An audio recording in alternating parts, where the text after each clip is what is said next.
La scène passe à Asano qui se promène dans la rue en parlant à Mutsumi.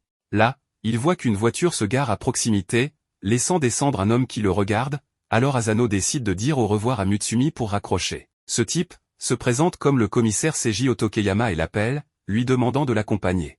Une fois dans la salle d'interrogatoire, Seiji montre à Asano quelque chose qui a été publié sur le dark web, une photo de lui lorsqu'il s'est infiltré dans cette propriété privée, ce qui le surprend. Car maintenant ses activités sont diffusées sur Internet, alors que d'habitude toutes les activités de la famille Yosakura sont cachées. Seiji lui montre également qu'il est en possession et a utilisé une arme à feu, qu'il est entré illégalement dans une propriété privée, a participé à une course-poursuite dans la rue, et qu'il a même fait exploser son école. Mais le plus étrange dans tout cela, c'est qu'il n'a absolument rien sur ses complices, même si ses crimes dépassent clairement les capacités d'un enfant. Il doit donc faire des choses qu'il ne sait pas. Par exemple qu'il appartenait à une organisation secrète. S'il a des circonstances atténuantes, il sera facilement libéré, et s'il sait quelque chose, il vaudrait mieux qu'il le dise. Asano comprend qu'il propose qu'ils les trahissent tous, mais il répond immédiatement qu'il n'en sait rien. Il lui dit qu'il n'a pas besoin de répondre si précipitamment, lui demandant de boire ce verre d'eau et de réfléchir. Asano voit avec une clarté totale qu'il place quelque chose dans le verre, alors il l'accuse d'y avoir mis un sérum de vérité. Mais il clarifie que ce ne sont que des minéraux et que cela lui fera du bien, quelque chose de pas du tout convaincant ni sain, à en juger par la façon dont il réagit. Il le force soudainement à boire l'eau, ce qui le fait s'étouffer à cause de la soudaineté. Alors qu'il se baisse et tousse, Asano vomit l'eau grâce à un sac en plastique qu'il a fourré dans sa bouche, un objet de ninja. Juste après, Seiji essaie de l'attaquer avec un marteau, mais Asano réagit rapidement en s'éloignant et tombe à côté de quelques sacs noirs d'où commence à couler du sang. Il explique qu'il s'agit du corps d'un trafiquant de drogue qui a détruit la vie de milliers de personnes avec son argent et ses contacts, et qu'il a réussi à échapper à la justice tout ce temps, mais qu'il a fini par l'attraper. En tant que policier, il n'a pas à protéger ceux qui enfreignent la loi. En déclarant cela et en piégeant ensuite Asano contre le mur, il le prévient que s'il refuse de parler, il devra interroger ses amis à l'école. À ce moment-là, Asano remarque un fil suspendu dans l'air, et avec cela, il comprend quelque chose. Puis il dit à Seiji qu'il ne sait rien et même s'il savait, il ne dirait rien à une personne malade comme lui, même si sa vie en dépendait. Ce type apprécie son attitude mais décide quand même de lui asséner un autre coup avec son marteau, mais Asano esquive, et finit donc par frapper le mur derrière lui. L'impact fait que le mur est détruit et on peut voir que Hirukawa les écoutait de ce côté, avec l'aide de ses fils.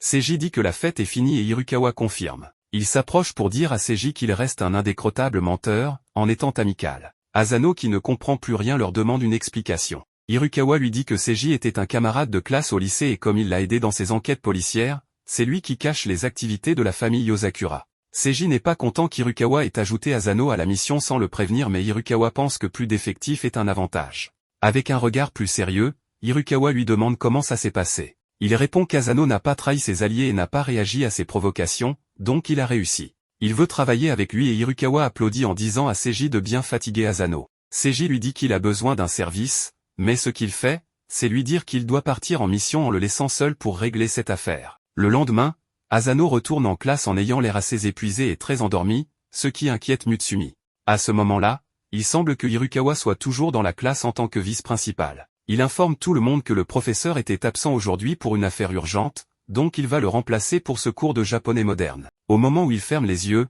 un morceau de craie vole vers lui à une vitesse incroyable, mais quand il le remarque à peine, il bouge rapidement, et on voit que cet objet traverse le mur comme une balle. Hirukawa commence à lui parler en frappant le tableau avec la craie, utilisant le code Morse de cette manière pour lui faire part de commentaires. Un espion doit apprendre à contrôler son rythme de sommeil, avec la moitié de leur cerveau endormi, les dauphins et les oiseaux migrateurs peuvent rester dans un état d'éveil constant, et les humains peuvent également y parvenir avec un entraînement constant. Et en fait, à l'âge de 15 ans, il a acquis la capacité du sommeil total, ce qui révolte Asano. Il lui dit que ses fils analyseront son rythme cardiaque et s'il détecte qu'il s'est endormi, il le réveillera d'un coup de craie à la vitesse du son, quelque chose qui ne plaît pas du tout à Asano, car cela le tuerait. Il dit aussi en code Morse qu'il ne peut pas croire qu'il le forme pendant les cours. Mutsumi est d'accord avec lui, demandant à son frère de se calmer, car torturer Asano est la seule chose qui lui importe. Elle utilise aussi le code Morse pour communiquer avec lui. Quand il voit que Asano est surpris qu'il connaisse le Morse, il lui dit qu'il fait partie d'une famille d'espions depuis 17 ans, donc c'est normal qu'il connaisse ce genre de choses. D'autre part, Hirukawa est heureux que sa chère sœur commence une conversation en Morse avec lui et qu'il adore beaucoup son frère aîné pour ça, mais Mutsumi, très en colère, lui dit qu'il est trop dégoûtant. Asano le remercie aussi pour son soutien, mais lui fait savoir qu'il ira bien, sauf pour réussir cette formation de base aux les mains. Au moment où il dit ça, Hirukawa lui demande combien de temps il va continuer à se vanter, suivi par le fait qu'il place une pilule spéciale sur le bureau qu'il frappe fort avec le chiffon, répandant un nuage de poussière dans toute la pièce.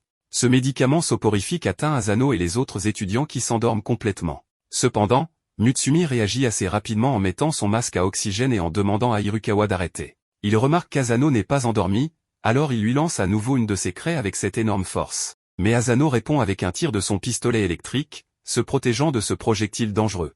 Mutsumi est content qu'il soit réveillé, bien qu'il réalise rapidement qu'en réalité, il dort, alors elle se demande pourquoi il bouge dans son sommeil et Hirukawa comprend qu'il a atteint un état semi-conscient. Ignorant les plaintes de Mutsumi, il explique qu'il fait ça pour elle et pour lui. Après avoir lancé une grande quantité de craies vers Asano, celui-ci esquive chacune d'elles. Même s'il est endormi, il se protège avec son arme à ses côtés, et à la fin, les deux finissent par se battre sans relâche, où Hirukawa ne cesse de lui tirer dessus avec de la craie et Asano continue d'esquiver sans relâche. En voyant cette scène terrifiante, Mutsumi s'inquiète de plus en plus du fait qu'Asano devient de moins en moins humain. Des jours plus tard, elle commente que cet état de semi-conscience était juste un coup de chance et rien ne s'est passé depuis lors, mais il continue de somnambuler et on peut voir qu'une nuit, il est sorti pour se promener dans le couloir, effrayant le pauvre Shinzo à en mourir. Maintenant, ayant une habitude légèrement étrange de plus, Asano continue de lire un magazine d'espionnage où le sujet des relations entre espions est discuté, donnant comme fait curieux que 90% des mariages entre espions se terminent par un divorce, supposément en raison d'une surcharge de travail. À ce moment-là, Mutsumi s'approche pour lui donner du thé et en la voyant, il en profite pour lui demander si elle est libre aujourd'hui, mais il est immédiatement interrompu par un appel d'un numéro inconnu. Il répond pour voir que c'est Seiji qui lui dit qu'il est temps de partir en mission et qu'il doit partir immédiatement, lui envoyant l'adresse de l'endroit où il doit se rendre et qui le contactera plus tard. Après cela, il raccroche et sans avoir d'autre choix, il s'excuse auprès de Mutsumi de devoir partir pour cette mission urgente. L'endroit où il se rend est le parc d'attractions, et il appelle à nouveau pour expliquer qu'un homme et une femme armés illégalement errent dans le parc et qu'il doit les trouver et les arrêter dès que leur apparition se poursuit. Il lui demande également de continuer à enquêter et que quoi qu'il arrive, il doit garder un œil sur toute personne suspecte. À la fin de l'appel, Asano n'est pas surpris par Mutsumi, qui lui dit qu'elle a parlé avec Seiji pour assister à cette mission, car s'ils y vont ensemble, ils auront moins l'air suspects. Elle lui montre également 3 couples qui semblent suspects, lui demandant de ne pas s'inquiéter car elle sait aussi se défendre. En y réfléchissant un peu, Asano voit que c'est peut-être une bonne occasion de passer un bon moment avec elle. À ce moment-là, elle remarque que le couple derrière eux n'arrête pas de flirter entre eux, décidant de copier cela et disant à Mutsumi que sa tenue est incroyable. Pariant qu'il est facile de flirter avec elle calmement. Elle lui répond que c'est le cas car cela rend ses mouvements plus faciles, ce qui blesse Asano car il ne faisait que jouer le jeu. L'un des couples suspects s'éloigne, alors il décide de les suivre pour voir ce qu'ils font. Il s'avère qu'ils montent dans les montagnes russes et lorsque l'attraction commence, on voit que l'homme ne l'apprécie pas tandis qu'Asano ne s'endort pas. À la fin, il s'excuse auprès de Mutsumi pour s'être endormi, puis il voit que le couple qu'ils suivent se câline complètement. Donc il conclut que c'est un couple ordinaire et qu'ils ont été guidés uniquement par leur apparence.